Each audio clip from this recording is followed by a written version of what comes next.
সাবেক প্রধানমন্ত্রী শেখ হাসিনার ছেলে ও তার তথ্য প্রযুক্তি বিষয়ক উপদেষ্টা সজীব ওয়াজেদ জয়কে অপহরণ করে হত্যার ষড়যন্ত্রের অভিযোগে করা মামলায় দৈনিক আমার দেশ পত্রিকার ভারপ্রাপ্ত সম্পাদক মাহমুদুর রহমানের জামিন আবেদন মঞ্জুর করেছেন আদালত। আজ ঢাকা মহানগর দায়রা জজ আদালতের বিচারক মোহাম্মদ শামস জকলুল হোসেন শুনানি শেষে তার জামিন মঞ্জুর করেন। মাহমুদুর রহমানের আইনজীবী তানভীর আহমেদ আল আমিন বলেন, আজ মাহমুদুর রহমানের সাজার বিরুদ্ধে আমরা আপিল করেছি, আদালত আপিল গ্রহণ করেন। এরপর আমরা জামিন চাইলে আদালত তা মঞ্জুর করেন।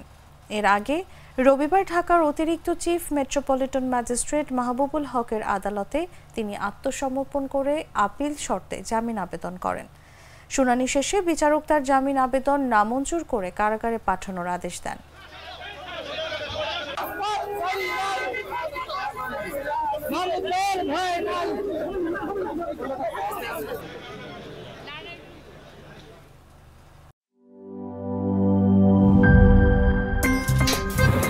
আমার একটা স্মার্ট সিদ্ধান্তে 25% গ্যাসের খরচ কমেছে। ভাবছেন কিভাবে?